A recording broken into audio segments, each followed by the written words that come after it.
The South African presidency says they've been working behind closed doors with both Russian and Ukrainian leaders on a peace plan. This is part of the African peace mission to bring an end to conflict between the two countries. Some of the talks include bringing Ukrainian children back and the release of political prisoners. Joining us is Gustavo de Carvalho, senior researcher at the South African Institute for International Affairs, and Dr. Olexiy Haran, professor of comparative politics at the National University of Kiev Mohyla Academy. Gentlemen, very good evening to you both. Thanks so much for speaking to us on News at Prime. Gustavo, allow me to start off with you. And I'd like us to work a little bit of a background with some information that's coming through at the moment and some of those details surrounding the reported death of Major General Vladimir Zavadovsky in Ukraine. And what is the significance of this role in the conflict? Thank you very much. And I think certainly the passing and the death of the Major General in the last week shows to a certain degree a different phase than what we've seen with the war in Ukraine at the moment. We've seen a degree of a stalemate and difficulties from the Ukrainians to be able to gain terrain in different parts of the occupied areas. We're looking into two important areas of combat at the moment in Advika, where we're seeing a Russian offensive, a region in the country that has been in the front lines of the war already for over 10 years. And also some movements happening around the area of Kherson, and especially with the flood areas after the Novakakov Dam was burst earlier this year, and with the receding of the flood areas, well, many analysts are now expecting that we may see that as a new front line for Ukraine to try to break into the land bridge that the Russians have created connecting Russia to Crimea. Dr. Haran, can you provide additional information on the conflicting reports that are coming through about the location of the incident and the lack of confirmation from the Russian Defense Ministry? Do we read anything into this?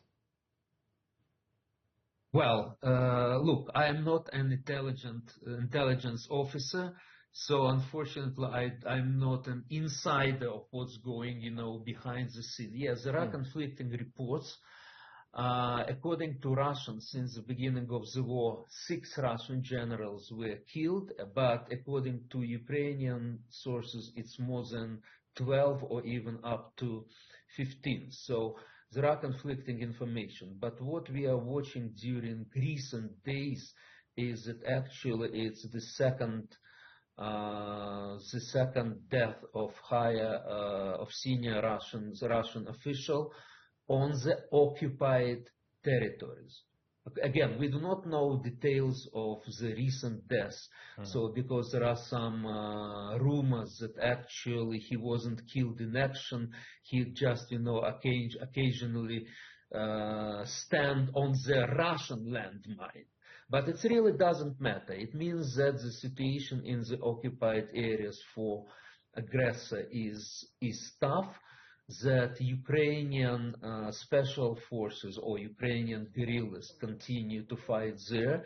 And I would like to add a very important information that on the railway between Russia and China, through which a lot of goods, including goods of the so-called double technology, is coming from China to Russia, and this road is in Siberia, there were 2 blasts recently against two trains which brought the ammunition from China to and fuel.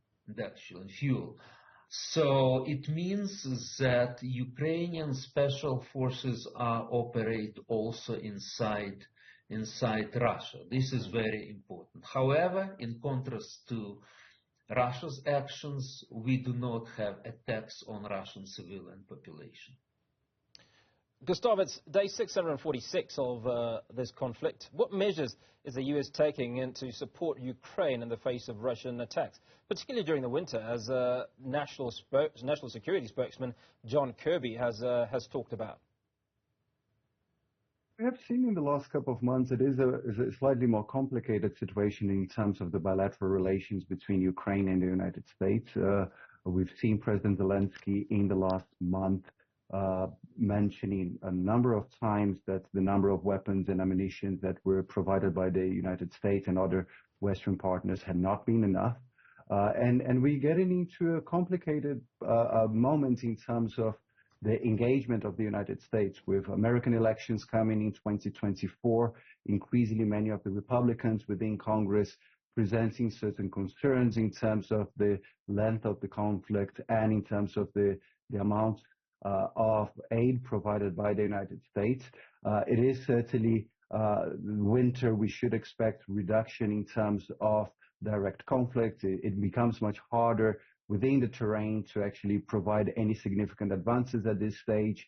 But also at the same time, a continuation of a lot of the discussions that have been happening, both in terms of the Ukrainian peace formula that President Zelensky has been doing, including with South African participation, as well as behind closed doors discussions between countries with the two parties, and looking into some kind of, not necessarily a resolution that will happen anytime soon, but particularly the ability of gaining some momentum of many of the claims of reducing of the escalation of the conflicts, but particularly when it happens to some of the points that have been discussed regarding the return of the children, exchange of prisoners, and from an African perspective, particularly continuation of discussions of a potential new grain deal, and that it remains a very important demand from African countries and particularly from South Africa at this particular moment. Dr. Haran, Gustavo makes mention of some of the work that South Africa and certainly other African countries, or on behalf of African countries and the rest of the globe, have been carrying out in these diplomacy relations, if you will. Care to shed light on, from your end, what your understanding is of this work that's going on behind closed doors, and if any progress at all is being made? Well, the solution of this war, the end of this war, is very, very complicated. Why? It's not a territorial dispute. Despite the fact that, yes, Russia seized in an unprovoked attack, seized part of Ukrainian territory. And by the way, your national security advisor to president, he stated that there can be no justification for occupation of the part of territory of Ukraine. This is very important because it was said by national security advisor to South African president. So no justification at all. But again, this war is not about territory. This is basically the war about very existence of Ukrainians as independent nation. Because Mr. Putin is clearly stating on many, many occasions that Ukrainians do not exist apart from great, great Russian people. So in his mind, I do not exist because I am Ukrainian. Only if I recognize myself as part of great Russian nation, then I am allowed to continue my existence. So this war is about existential threat to the existence of my nation. And that's why it makes the negotiations very, very tough, and actually I would even say that not, if you are talking about, the solution of the whole conflict, not very probable at this point. It's necessary to have additional pressure on Putin from international community. But if we are talking about some issues, then there is a possibility of negotiations. For example, return of deported Ukrainian children. Look, now up to 20,000 Ukrainian children are deported from the occupied territories to Russia. 20,000. Out of them, only 400 were returned back to Ukraine. So you can imagine how difficult is this, situation. So if other countries, including South Africa, are able to play a role of mediator, welcome. And definitely we appreciate these efforts. But I gave you figures so you can imagine how difficult it is. regarding the grain deal, actually Russia withdrew itself from grain deal. But so again, despite all the objections from African countries, which needs the stable situation in the grain market. And by the way, Russian withdrawal from grain deal happened after the visit of African presidents, including President Ramaphosa, to Ukraine and Russia. Basically, Russia was ignoring, the statements from Africa. So again, it would not be easy to push Russia to be back to the table. But I would say here, look, we are talking about grain deal. But if we stick to international law, do we need a separate grain deal? Or it's just necessary to stick to the freedom of navigation for commercial ships? Because freedom of navigation for commercial ships is not limited according to international law.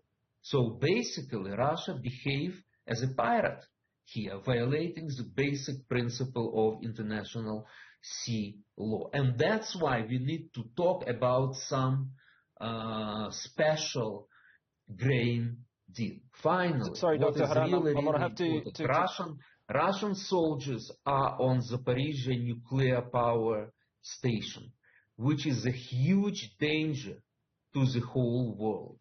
So put pressure on Mr. Putin to withdraw.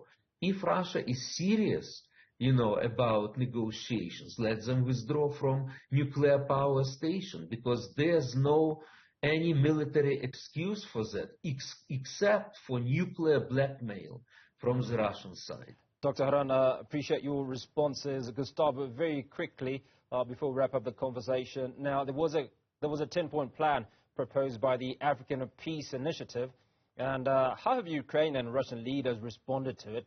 Literally going to give you 60 seconds to just give us a summation of the information that you have on that. Thank you. And I think for the last couple of months, especially since the visits of the 7 African presidents to Kyiv and St. Petersburg in May, we've seen some developments. Of course, it's a very complex conflict, and negotiations in that sense take some time. We've seen some results in terms of some of the children being returned and some discussions about the exchange of prisoners of war.